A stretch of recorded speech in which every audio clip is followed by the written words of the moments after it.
युद्धपरिश्रान्तं समरे चिन्तया स्थितम् रावणं जाग्रतो दृष्ट्वा युद्धाय समुपस्थितम् दैवतैश्च समागम्य द्रष्टुमभ्यागतो रणम् उपगम्याब्रवीद् रामम् अगस्त्यो भगवान् ऋषिः राम राम महाबाहो शृणु गुह्यं सनातनम् येन सर्वनरीन् वत्स समरे विजयिष्यसि आदित्यहृदयं पुण्यं सर्वशत्रुविनाशनम् जयावहं जपे नित्यम् अक्षय्यं परमं शिवम्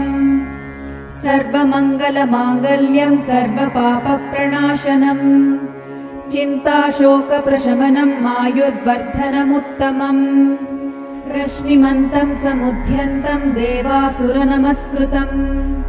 पूजयस्व विभस्वन्तं भास्करं भुवनेश्वरम्